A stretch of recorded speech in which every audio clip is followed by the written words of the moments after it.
Hello, everyone, and thank you for joining us today. My name is Olivier Bullion, and I'm the director of the SDG unit here at Employment and Social Development Canada. And I will be going through some housekeeping items before we start.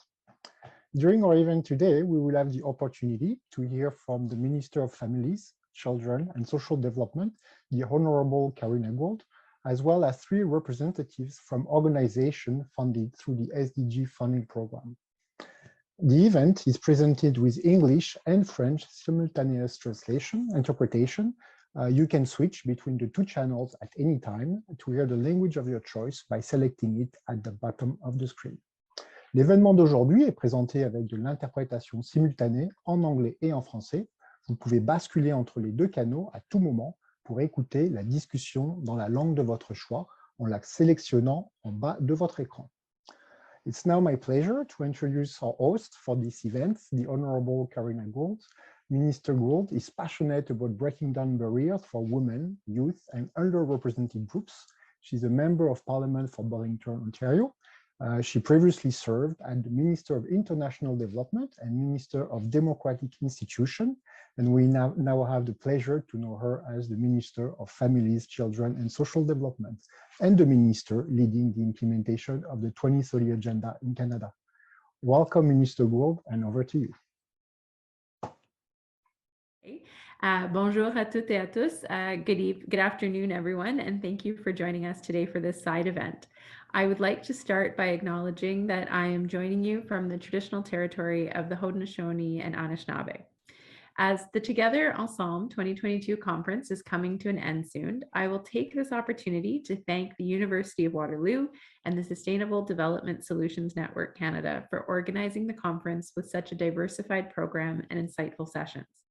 It is encouraging to witness all the efforts undertaken across Canada to advance progress on the 2030 Agenda. This conference is a testimony to the fact that when we all come together, we can achieve remarkable things. It is with great pleasure that I am hosting this conversation about youth engagement for the SDGs. As Minister of Families, Children and Social Development, I am committed to supporting families and individuals across Canada in building and accessing a brighter and better future.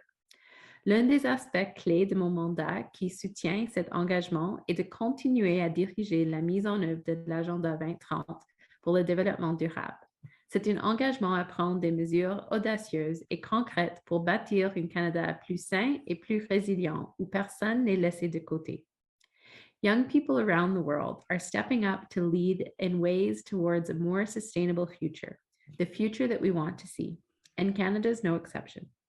This is why, in moving forward together, Canada's 2030 Agenda, the Government of Canada has committed to supporting research, developing resources, and knowledge sharing to facilitate youth engagement in the SDGs.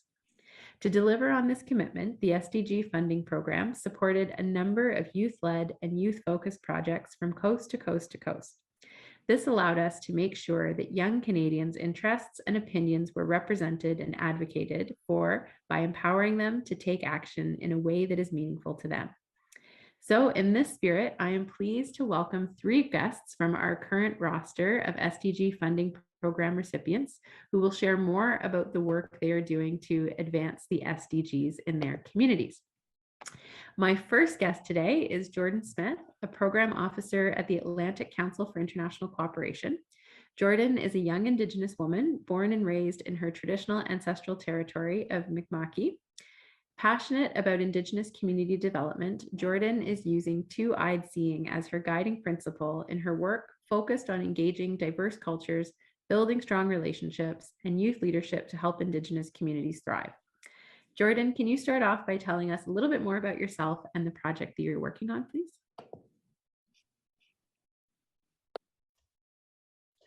Hey, Minister Gould, Wailalio for having me here today. Nindalawisi Jordan, Delaware Glooscap. My name is Jordan and I'm from Glooscap First Nation. I'm also the program officer for the Our Communities, Our Voices program, as you mentioned. And I am so honored to be here today to speak on behalf of ACIC and the young Indigenous leaders who actually guided and led this program. So on behalf of ACIC, I would like to acknowledge that we are hosting this panel from Mi'kmaq, This is the ancestral and unceded territory of the Mi'kmaq people, and this territory is covered by the Treaties of Peace and Friendship, which Mi'kmaq, Maliseet, and Passamaquoddy peoples first signed with the British Crown in 1726.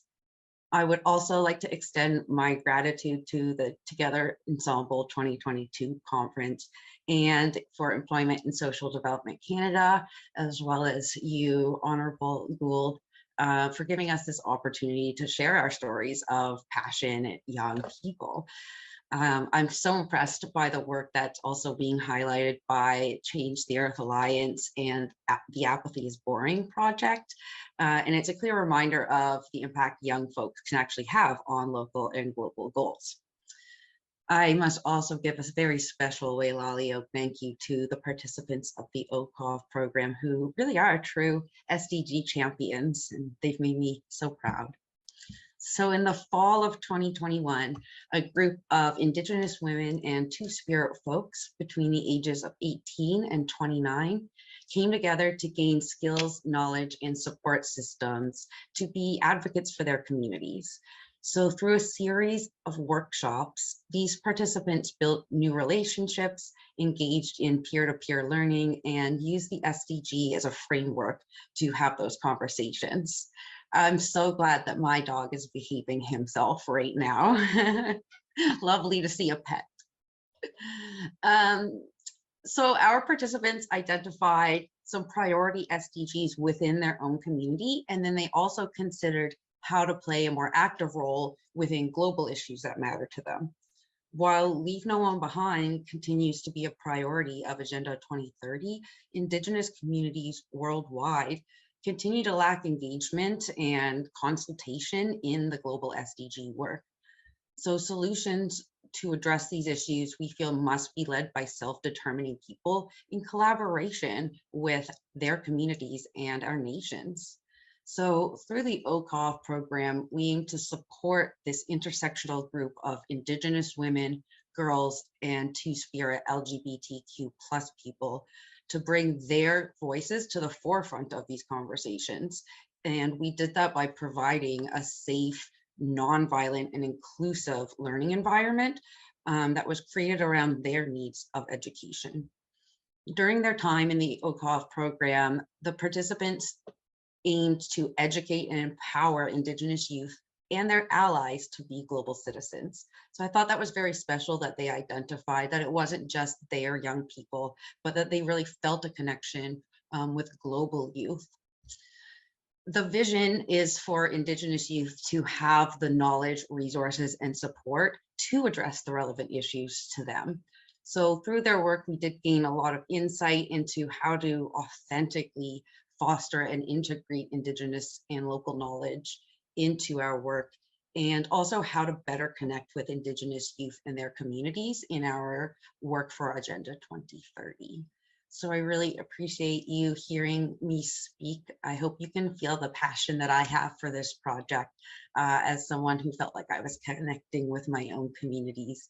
And I love to have any opportunity I can to highlight how amazing these young women and Two-Spirit folks are.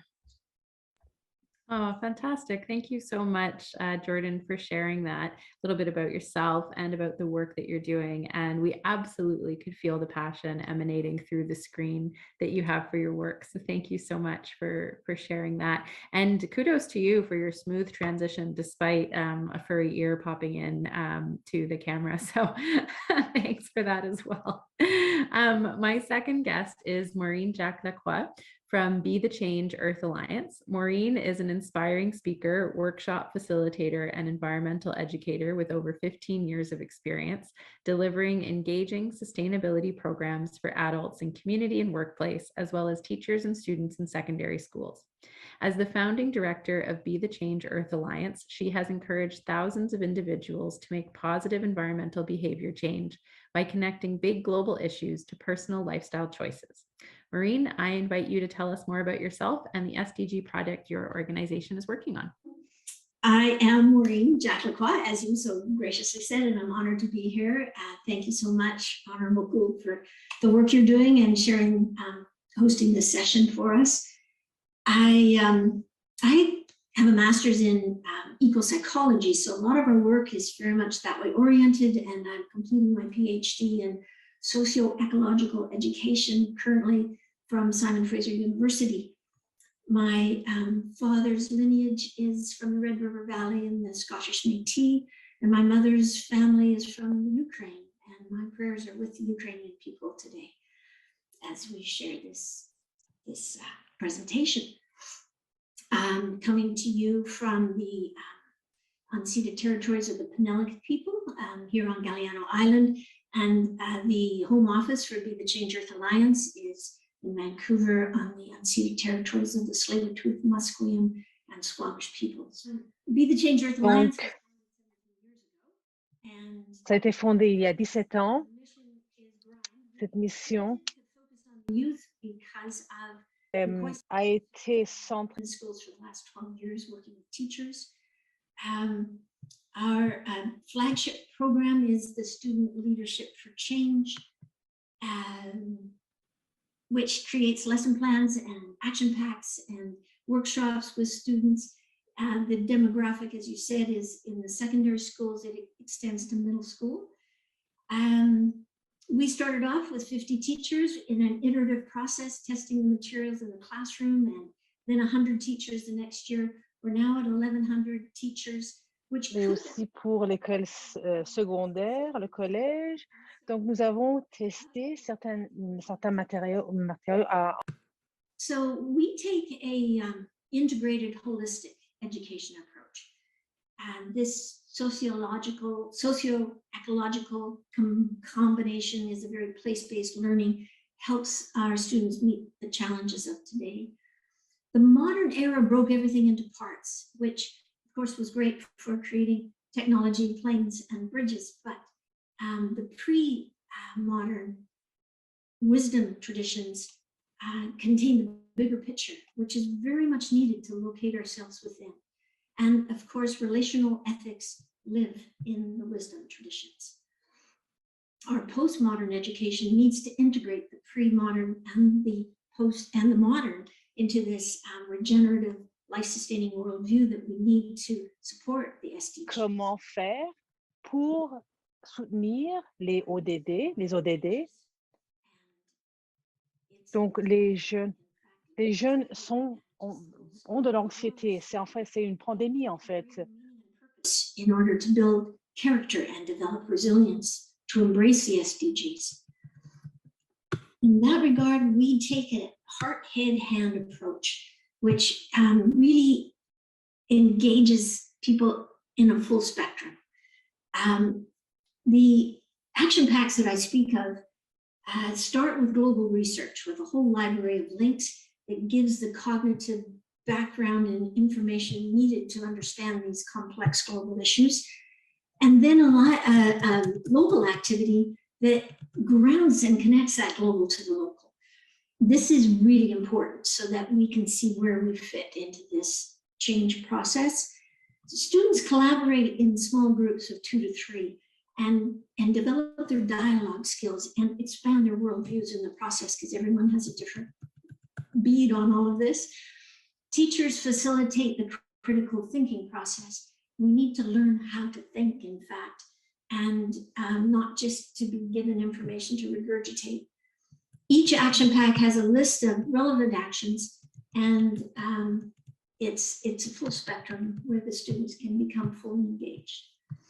So we bring all of this to our project with the Sustainable Development Goals, which I'll tell you about more in the next session. Thank you. Great. Thank you so much, Maureen, for that presentation. Maybe you could stop sharing your screen while we're introducing our next speaker. Our third guest is Sam Reusch, the Executive Director of the Apathy is Boring project. Since 2017, she has served on the leadership team at Apathy is Boring, contributing to the strategic development of programs, content, and activities through her work as the head of impact and development before transitioning to executive director in August of 2020.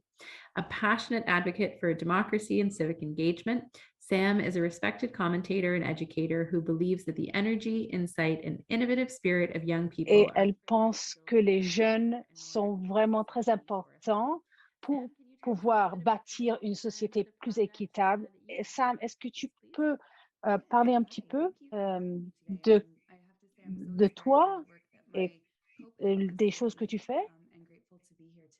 Je suis vraiment très contente d'être ici avec vous. Je suis vraiment très motivée. Je suis la présidente du projet Apathy is Boring. Je me joins à vous d'un territoire Première Nation. Le projet l'Apathy work across Canada with young people primarily intègre la jeunesse. Donc, les gens qui participent ont entre 18 et 30 ans. Et c'est vraiment, notre but, c'est vraiment d'intégrer les jeunes. Ça fait depuis 204. So essentially what our work really focuses on is supporting the engagement of young people in more formal ways, as well as less formal ways in our democracy. So we're not just interested in supporting engagement of young people through things like voting or political party engagement, running for office, that kind of thing, but we're also really interested in supporting youth more generally to participate in collective decision-making, community-based work, solutions building, and sort of general change-making. We really approach our work from the premise that all young people care about something, which doesn't seem obvious, but you'd be surprised. And basically that our current system is what's creating barriers and impediments to many young people feeling like they can have a voice or that they can have an impact on the issues that they care about. So to support this work, we have a number of different programs that we do. Firstly, we have participant programs, which basically what we do is we try and create experiential learning opportunities for youth with varying levels of experience. So our RISE program is more focused on developing skills and knowledge and really supporting youth to take the lead and build community-based solutions to some of our larger collective challenges. And it's really designed for youth with little or no experience in doing that work. Our Build program, which we just launched this past year, really focuses on youth who might have a bit more experience at the community level, but are interested in taking their engagement towards the institutional level and wish to develop the knowledge to do that. We also work on an ongoing basis to create content and events and activities focused on breaking down barriers that young people face engaging with institutions, as well as things like accessing good, relevant, accessible information on what's going on in Canada and in the world. And we really look to inform and inspire youth to engage one another in dialogue and really break down that taboo about not talking politics, whether that's at the dinner table or anywhere else. Finally, the focus that we had during our SDG project and initiative really focused on our youth-friendly program. So what we do is we use the insight, expertise, and learnings from our work directly with youth on the ground to really engage stakeholders who are in a position to engage young people in their work, and we want to support and encourage them to do so. So what I mean by that, we've worked with countless organizations, elected representatives at varying levels of government, government departments, civil service, and other stakeholders with power and to support youth-led democratic innovation, basically within their sector. And basically to share the benefits of engaging young people in their work and in their decision-making and providing the best practices and the tools and the resources for them to do so. And so it's from that angle that we really explored ways to better integrate youth into initiatives related to moving forward on the SDGs. Specifically through creating resources to help develop a more nuanced understanding of those barriers that young people face, specifically as they relate to creating change within institutional settings, which can be quite challenging for a lot of young people, particularly when we think about things like just basic understanding of how governments function or how change happens at that level. And it can be really daunting for a lot of young people. So since youth are diverse and as such are going to have diverse interests, we really wanted to focus on ensuring that there were meaningful opportunities with partners who are already working to address the SDGs, as I said, through their work. and that those partners understand how our collective progress towards these goals requires a really deep engagement from young people, and that we all benefit from creating systems where the closest to the problems are also able to participate in developing those solutions. So that's where we come at this work from. And again, thank you so much for having me today. Oh, fantastic. Well, as you can see, everyone who's watching, we've got 3 great community leaders and organizers here who are doing really good work on the ground. And obviously the theme of empowering young people and making sure their voices are heard is something that is, connected throughout all of the projects that we're talking about and the work that's being done. So at this point, I'd like to ask our panelists some questions. We've got about 20 minutes to get through them. So if I could ask everyone to keep your answers concise, that would be great. So the first question is, what are some of the challenges and gaps that you identified working with youth on the SDGs? And what are some of the ways that you were able to overcome them? So we'll go in the same order this time. So Jordan, we'll start with you. Thank you, Minister Gould. I kind of identified 3 challenges or gaps, or rather the participants did themselves, that they identified as challenges for themselves and their peers engaging in SDG work. One of them was the lack of knowledge of SDGs and Agenda 2030 within the Indigenous communities. So I thought that was very interesting when Sam mentioned those closest to the problem being involved in the solutions. Le problème était que les communautés indigènes autochtones étaient vraiment involved in the SDGs. However, that was another thing that the youth recognized, was how much work was also happening right now in their communities that just didn't have that link or support to the SDGs, but was directly impacting the targets and indicators. They also identified accessibility to quality educational opportunities. Maureen spoke about critical thinking skills, and they often spoke about how their scholarly education has been very textbook and colonialized in the way it's been provided to them. So being able to connect with traditional knowledge. If you want to learn more about reimagining quality education from a youth perspective, we did a side panel today on that topic, which you can see recorded on the Together Ensemble 2022 website, little pull there. The third thing was their confidence to be activists when they were only learning themselves. There was a lot of shame in what they didn't know, and they didn't feel like they were experts. So how could they speak out about these issues? And bringing them together in a group where they realized they had so much in common, despite having all different perspectives, really enhance their confidence to be like, we can be advocates while we learn, and there is no shame in going through the process of learning. So that was something that was a challenge at first, but became a very beautiful piece of the program. That's fantastic. It's I think something that's really important is being able to get over that barrier of saying, oh, I can't do this, right? When actually it's about recognizing that you have a powerful voice and you have something to say. Even if you don't know everything, you actually have something to say that matters and that others need to listen to. So thank you so much, Jordan, for reaching out to the youth and asking them what they see as their own challenges. Maureen, how about you?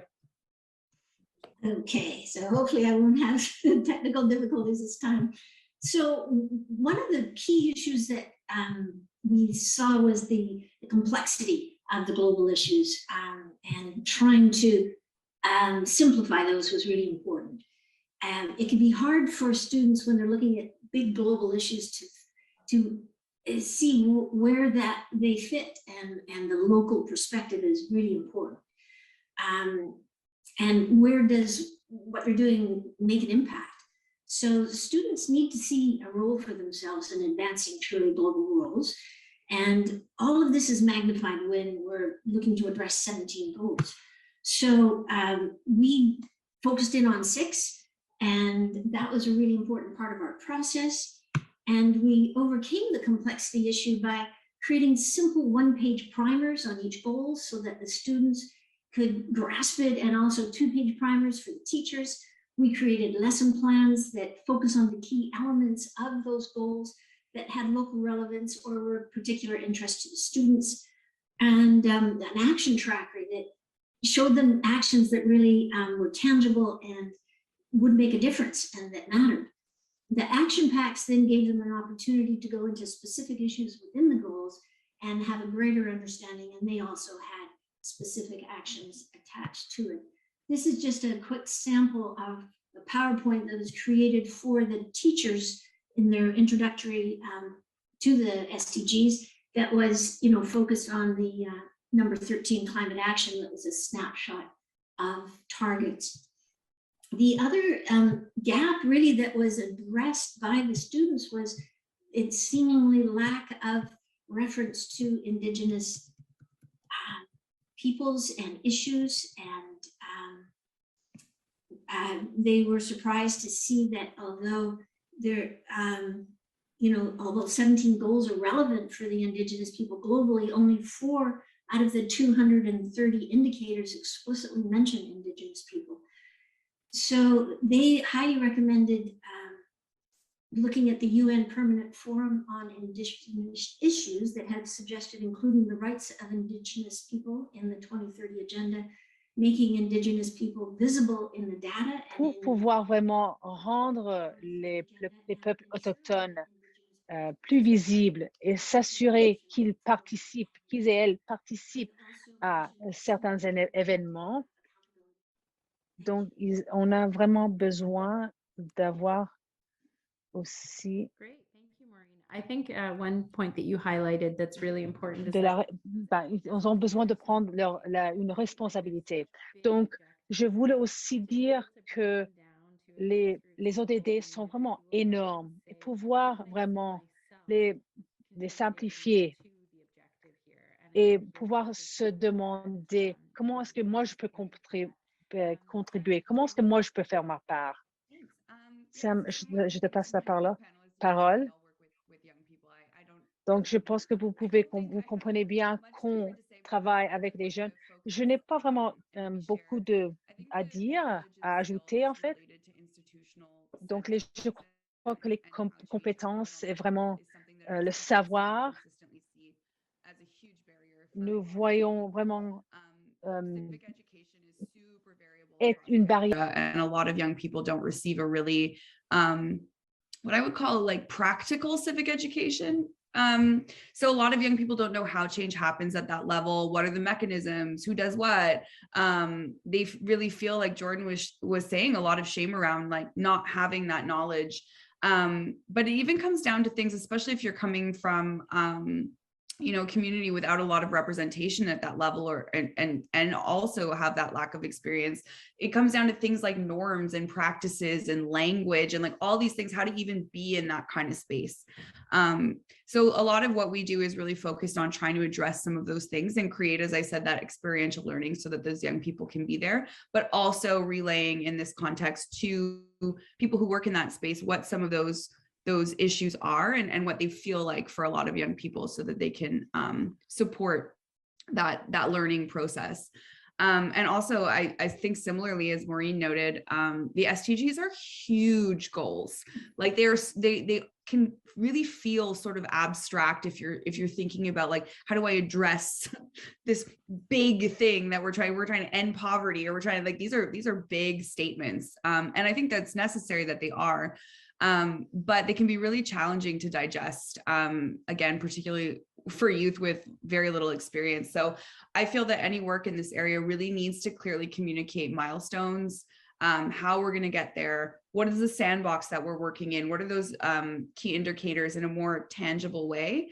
And I think that's really crucial to getting young people on board and interested in that work, rather than just like kind of feeling like they're treading water and not really accomplishing anything. And I think mentorship can be a really huge part of that too, and that guidance and that commitment from people who do have more experience to really sit down and work with a young person to help them bridge all of these gaps and these barriers. Thanks, Sam. Those are good points. It reminds me of the panel session that I did yesterday with Chuk and Nidu, where we were talking about the fact that it's about finding that space where you can make a contribution, and it's not necessarily, that huge overarching objective, but it's the step you can take to contribute to that overarching goal. I mean, the SDGs are big. They're global goals.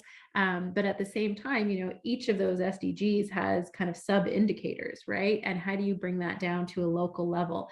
The idea of it is for it to transcend the local to the global. It's internal and external. And so how are we Donc, working comment est-ce qu'on peut faire at the same time? And every individual has pour y travailler dessus, et chaque one of the things each of you individu talked joue un about rôle. it's about empowering young people to take that step and to find their agency, right? Because they actually do have an agency. They do have that agency to make the difference. And so I think each of you kind of drew on those threads. So maybe getting to the second question, in your experience, what are some of the tools, channels, or resources that can help encourage youth to take action on advancing the SDGs? So this time we'll start with Maureen, and then we'll go to Sam and then Jordan. So Maureen, over to you. Oh dear. I just thought I'd change it up a little. I totally appreciate that. It's good to change it up. And I'm not going to bother with the PowerPoint because it's just a pain in my, doesn't work for me right now. So, well, I think the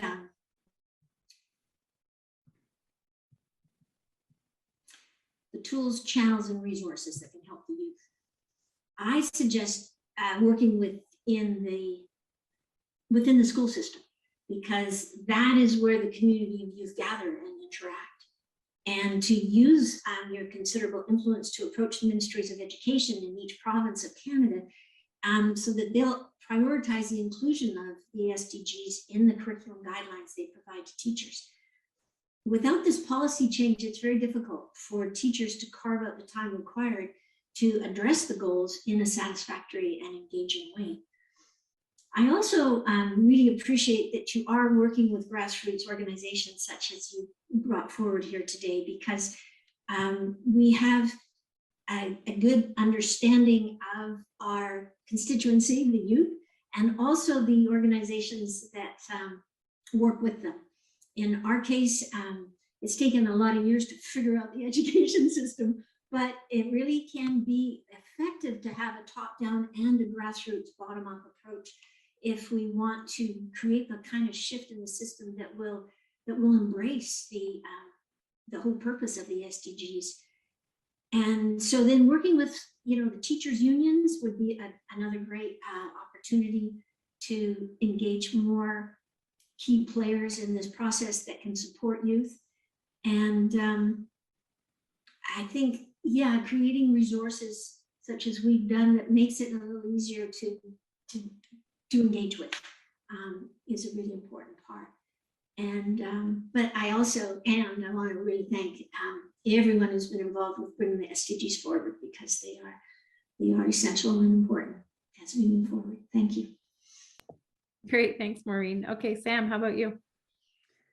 Yeah, I think I totally agree with what Maureen's saying. I think similar to that, because we do work with voting age youth, we do have youth sort of in the post-secondary system, but there's a lot of young people who don't attend post-secondary as well. And sometimes they can experience, marginalization within these processes because they're not sort of in an institutional setting where they're accessible. So I think part of this really comes down to meeting young people where they actually are, and making that effort with a sense of equity to reach out to them there, whether that's, trying to sort of integrate the work that you're doing into communities or into friend networks. Friends have such powerful connection and influence over one another that we've found that really finding a champion within a city or a community, or again, can just really motivate young people to participate. And also online, of course, in ways that are accessible, interesting, fun, and reflective of kind of the engagement that happens there. And also your own skill sets to communicate in those channels. But I think really importantly, it's really just about creating those moments to connect the work that's being done on the ground to those big goals, as we kind of already touched on. But I think connecting those two things is so important. Think a lot about sort of the feedback loop that a lot of young people don't see when they're engaging with institutions or with larger partners, where they can really feel like they're sort of dumping energy into a pit and not seeing the outcome that's coming from that. And a lot of young people have a really big sense of urgency, and they really want to see impact on these goals. And it's really crucial, if we're going to engage them and keep them motivated to engage in those ways, that we're actually providing a really measurable, smaller step approach, and that they're able to see the impact that they're having on those goals for them to continue to do so. Great points. Thanks, Sam. Jordan. I'm just like writing down notes from these great ideas, and I'll just copy what they said. The participants identified 6 SDGs to be priorities within their own communities. However, they identified quality education, number 4, to be their target priority, because they felt like if they knew more about, and if others knew more about, then they could address those issues, all of those issues that were important to them. So definitely that connection to community is so important for feeling that motivation. But also, as we considered the SDGs, what work in your community is being done to address these issues right now, they were able to see that local change, first of all, and that what they had already been doing was impacting the SDGs, and that built their motivation and confidence to be able to impact some of them at a global level, now that they realize the connection there. I think also the opportunities to have support to bring youth together to lead their own programs. So sometimes they don't know how to necessarily organize themselves to get together to have that conversation. But if you provide them with a setting and some discussion points, it kind of comes out in their conversations together, and gets them more excited about what they could do. Excellent. Thanks, Jordan. So we're coming on close to the end of our time, unfortunately. So I'm actually going to turn to each of our panelists for some final thoughts on the SDGs. And the question that I wanted to pose to you, which is maybe a bit of a curveball, so I apologize for that, but is, why do you think the SDGs matter for young people? And what has been kind of a light bulb moment that you've seen from young people when they say, like, oh wow, like this is why it matters to me, and this is why I need to care or be engaged or to take an action. So I'm going to go Sam, Jordan, and then Maureen, and in 45 seconds or less.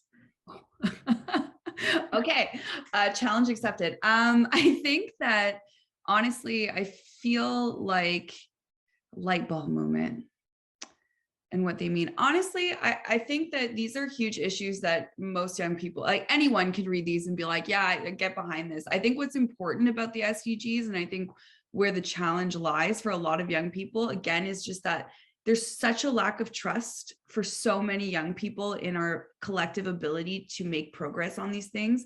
I think what matters about them is that we do them. And like, it's great that we have them. They're out there. We've named them into the universe and all of those things. But I think all of us collectively hold responsibility in demonstrating, especially to the younger generation coming up, who will live with the consequences of these, especially things like climate change, these things not being addressed, that we need to show them that it's possible. And so I think the most important thing is what happens in 2030, unfortunately. Great. Thank you, Sam. Okay, Jordan. why do SDGs matter to young people? I had some folks answer this one for me today, actually. And I think my takeaway was that young people really have a big, they're really going to be impacted by some of the decisions that are being made about issues that do really matter to them. And they have access to knowledge and to peers that think the same way they do, yet they are not consulted in these important decisions that are being made. And they have so much to say and so many amazing ideas that we really, really need to start. ACIC aims to connect leaders of today with leaders of tomorrow. And I think it is really important for young folks to see themselves in positions, leadership positions, and aim high, aim big, because they're actually able to do that when we give them the support. Awesome. Thanks, Jordan. Maureen.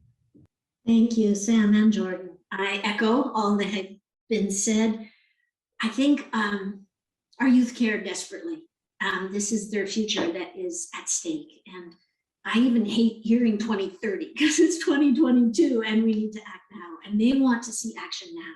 And students are mobilizing like never before, where we had groups of students coming up advocating for this kind of information, this kind of education to come into their school system, because we don't get it in school. We get a lot of facts, but we don't get the relevant, authentic, real world education that we need in order to confront and deal with these issues in a creative and constructive way.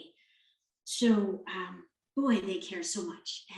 And they want to know, as I think my colleagues have said, that they're supported, they're not alone, that it's not like nobody, is this polite conversation to have even, you know, that we're at the brink of, you know, an environmental social holocaust, essentially. Like nobody really frames it in I think an appropriate manner that warrants, we have to be talking about this in every classroom and engaging students so that they don't feel alone, because that's the worst part of the anxiety, is that sense of isolation and nobody cares. Well, a huge thank you to our three panelists, to Jordan, Maureen, and Sam. I think you provided a lot of enlightenment to all of us in terms of working with young people. And certainly the takeaways that I have from this conversation are young people care, right? And they want to be part of the solution. So let's make sure we're giving them the tools and the space to do just that. And of course, the three of you are making that happen. So a big thank you to each of you, and thanks to everyone for joining our panel today. Merci beaucoup tout le monde. Merci, Jill. Thank you.